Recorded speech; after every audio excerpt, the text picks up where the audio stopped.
baru aja bergabung, tema kita pada pagi hari ini adalah hal-hal penggerogot amal kebaikan. Naudzubillah min dzalik. Nah, sebelum kita lanjut belajar bersama dengan guru-guru kita saksikan tayangan yang berikut ini.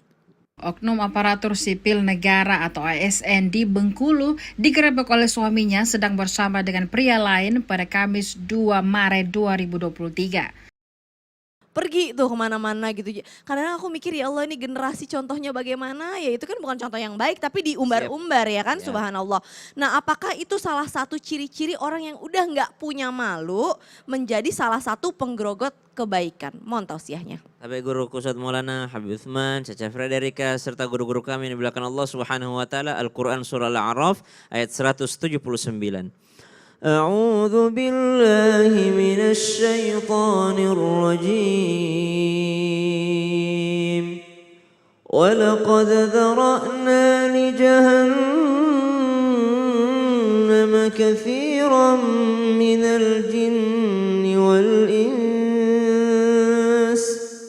لهم قلوب لا يفقهون بها ولهم أعين لا يبصرون بها ولهم آذان لا يسمعون بها أولئك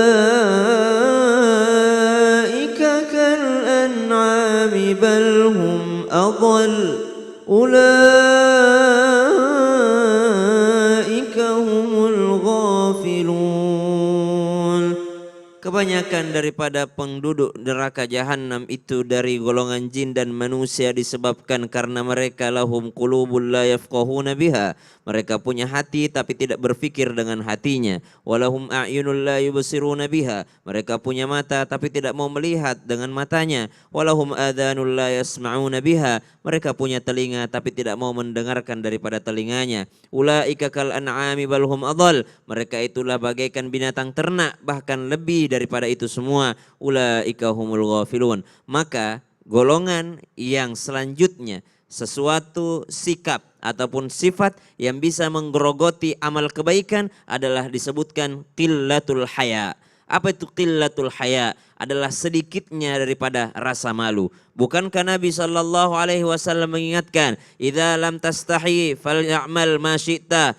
Kalau kamu tidak punya malu, maka lakukan apa yang kau kehendaki. Maka apa yang menjadi rem, apa yang menjadi kendali seseorang itu tidak melakukan keburukan adalah adanya rasa malu pada dirinya. Kenapa dikatakan bahwa di akhir zaman banyak orang yang sudah tidak punya malu lagi, ataupun mereka bisa melakukan hal-hal dengan sembrono ataupun memamerkan keburukannya? Itu semua didasari oleh tidak punyanya malu ataupun sedikitnya rasa malu. Bahkan dikatakan tidak datanglah hari kiamat itu sampai orang-orang yang lewat di jalan mengatakan, permisi, jangan kau di situ berzinanya, kami mau jalan sebentar. Apa maksud daripada perkataan ini? Ada orang-orang yang sampai berzina di pinggir jalan, ada orang-orang yang sampai memamerkan keburukannya sampai tidak tahu malu, bahkan dia tidak sembunyi-sembunyi lagi, mereka melakukannya di pinggir jalan. Sampai pada akhirnya di zaman tersebut, di akhir zaman, orang yang mau lewat di jalan pun mengatakan, aduh jangan di situ dong, kalau mau ini disembunyi kek, aduh jangan di situ dong. Apakah kita sudah sampai di zaman tersebut? Kayaknya sudah sampai. Kadangkala kita mengatakan, kok bisa ya ada orang yang sampai posting beginian.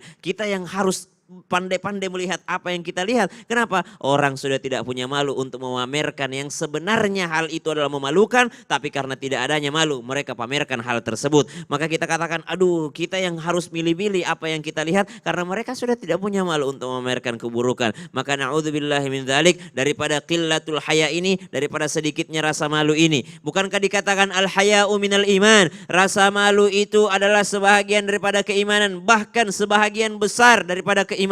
Kenapa ada orang yang mau rela bersakit-sakitan, berpanas-panasan, berlapar dan haus untuk datang ke masjid? Karena mereka malu. Bukan hanya malu kepada manusia, tapi malu kepada Allah Subhanahu wa taala. Ada seorang yang rela salat panjang sampai bengkak kakinya, bersujud. Siapa ya? Baginda Nabi SAW. Ditanya, kenapa engkau sebegitunya Rasulullah? Engkau bersujud lama sekali, engkau ruku panjang sekali, engkau salat panjang sekali salat malammu. ditanya oleh Ibunda Aisyah radhiyallahu taala anha, apa jawaban Nabi sallallahu alaihi wasallam? Bukankah aku harus menjadi hamba yang bersyukur? Tidak bolehkah aku menjadi hamba yang bersyukur? Apa yang mendorong Nabi menjadi orang yang bersyukur? Karena Nabi sallallahu alaihi wasallam adalah orang yang sangat pemalu. Orang yang punya malu tentu ada rasa terima kasihnya. Orang yang malu tentu saja dia ada rasa syukurnya. Tapi kalau sudah tidak ada malu, maka tidak tahu terima kasih, tidak mau bersyukur, tidak mau bersabar, pangkal daripada segala keburukan karena dimulainya dari orang yang tidak punya malu.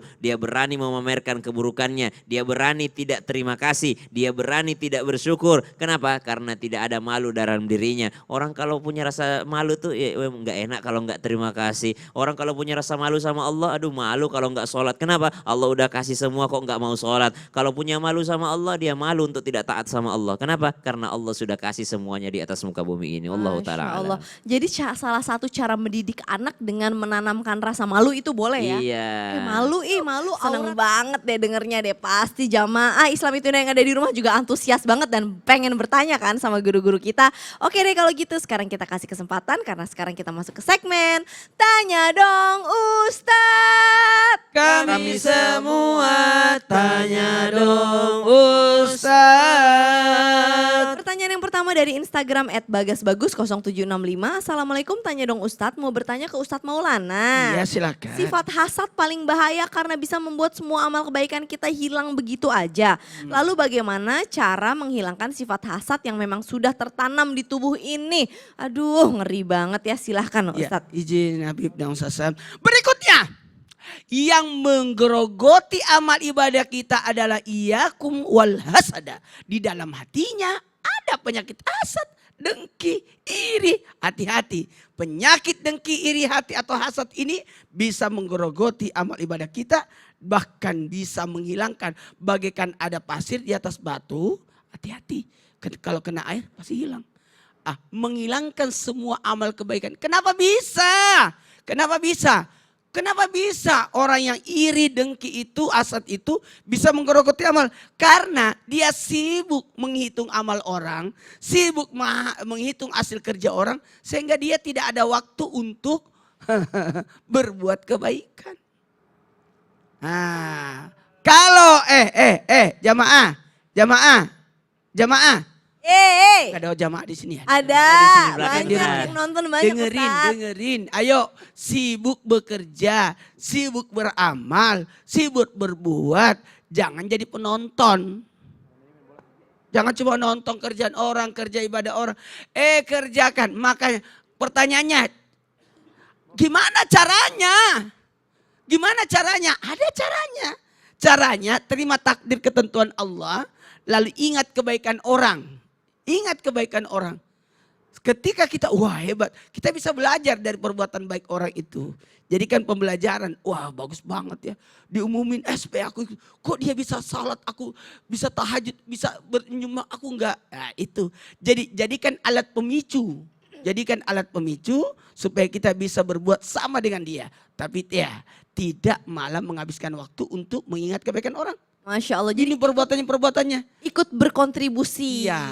yang Masya Allah, ada potensi diri ini nanti kita bahas lagi selanjutnya ya. Jazakallah khair Ustadz Maulana, Masya Allah tabarakallah, luar biasa sekali. Nah sekarang siapa sih yang mau bertanya lagi nih? Sekarang udah masuk lagi ke Instagram kita, ada di @Din Syahbil. Assalamualaikum, tanya dong Ustadz, mau bertanya ke Habib Usman. Sekarang banyak orang munafik, bagaimana sih agar kita tidak menjadi golongan orang-orang munafik dan tetap bisa menjaga amal kebaikan kita? Katanya orang munafik juga bisa penggerogot amal kebaikan. Aku jadi takut amal kebaikan aku hilang tanpa sadar karena sudah menjadi orang munafik. Nauzubillah min dalik. Gimana tuh Bib? Kita kadang-kadang kalau bercanda suka munafik lo tuh juga nggak boleh atau boleh sih Bib atau gimana sih? Nggak boleh. Mohon tausiahnya.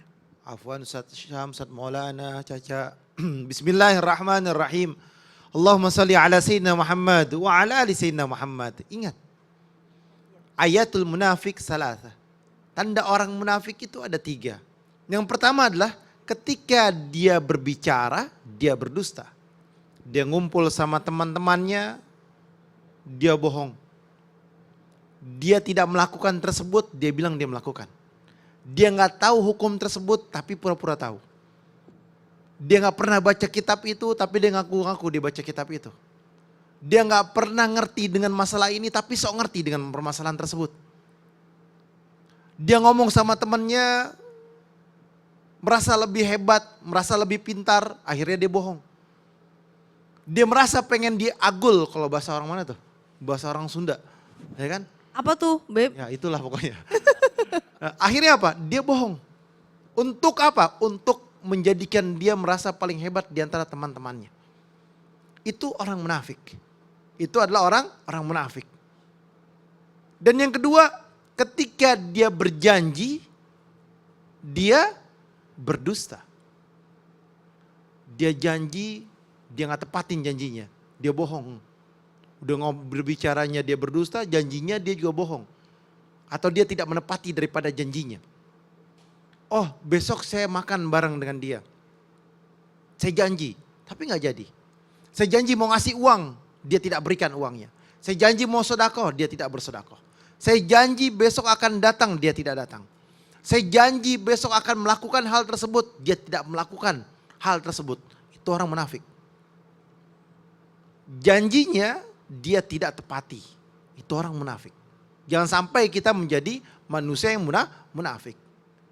Yang ketiga, tanda orang munafik adalah ketika dia dikasih amanah, dikasih satu jabatan, dikasih satu kedudukan, dikasih satu hal yang membuat dia menjadi seorang pemimpin di wilayahnya, di kotanya, di negerinya, di kampungnya. Entah RT, RW, lurah, camat, wali kota, bupati, gubernur, bahkan dia jadi menteri ataupun presiden, apapun kedudukannya, ketika dia dikasih amanah, jangan sampai dia khianat.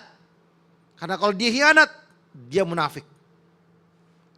Dia menggunakan fasilitas negara untuk kepentingan pribadi, munafik. Karena apa? Sayyidina Umar bin Khattab radhiyallahu an, ketika menyalakan api rumahnya atau lampu di rumahnya, ketika ditanya ini pakai uang negara atau pakai uang kita, ini pakai uang negara, dimatikan. Kenapa? Untuk kepentingan pribadi. Ini harus memahami, kepentingan pribadi tidak boleh digunakan dengan uang atau menggunakan dengan uang negara. Haram hukumnya. Oleh karena itu, pahamilah hukum-hukum Allah. Jangan sampai dikatakan kita manusia yang munafik, yang mendapatkan kehancuran dalam kehidupan kita. Naudzubillah min dzalik, summa naudzubillah. Aduh, emang paling penting adalah harus menjaga hati ya Bib ya. Jadi gimana caranya supaya hati ini benar-benar lurus, benar-benar amanah, benar-benar niatnya kalau niat baik ya bismillah, pokoknya insya Allah kita disekelilingin sama orang-orang soleh supaya ada yang mengingatkan. Jangan sampai menjadi manusia yang khianat. Nah, Yang tahu dia khianat adalah dirinya sendiri. Naudzubillah min dzalik, summa naudzubillah. Jazakallah khair. Habib luar biasa sekali pengingatnya pada pagi hari ini ya. Nah Ustadz Maulana. Ya. Kalau yang ini insya Allah amanah banget nih. Amanah banget. Gimana cara kita supaya kita bisa bersedekah dengan cara yang mudah dan amanah dan bisa sampai Karena benar-benar. saya saksinya langsung. Masya Allah, tapi CT Arsa Foundation itu luar biasa bikin lewat sekolah. CT Arsa Foundation. Kenapa sih harus bersedekah lewat CT Arsa Nah, Foundation? Terima kasih banyak CT Arsa Foundation juga mengajak kepada kita sini. Karena CT Arsa Foundation berusaha terus berupaya memutus mata rantai kemiskinan dengan melalui dua cara, yakni pendidikan berkualitas dan kesehatan yang optimal. Maka kami mengajak kepada siapapun yang peduli dan ikut turut berkontribusi meringankan beban mereka melalui ada dua cara, berdoa dan sedekah yang terbaik. Sedekah yang terbaik lewat apa caranya Ustadz? Ada caranya sini. Oh, tinggal scan QRIS. Oh, QRIS CT Arsa Foundation yang ada di sebelah sini nih. Nih, Misalnya ayo di difoto, sini, ya. difoto dulu, foto dulu. Mungkin sedekahnya nggak sekarang, 10 menit lagi, 5 menit lagi nggak Satu, apa-apa. dua, Foto tiga. dulu tapi Mbak, sekarang cepet, oke, gampang banget caranya, berapapun insya Allah bisa menjadi amal jariah Insya ya. Allah jadi berkah. Tadi buat apa memutus Mata rantai kemiskinan. dan juga untuk pendidikan. Penting banget Pendidikannya. buat kesehatan juga. Itu hal Kesehatannya. yang sangat esensial banget buat kemaslahatan banyak masyarakatnya. Masya Allah, tabarakallah. Jamaah Islam itu Indah, jangan kemana-mana. Habis ini kita masih belajar bersama dengan guru-guru kita tetap di Islam itu Indah. Jamaah. Alhamdulillah. Allahumma shalli ala Muhammad.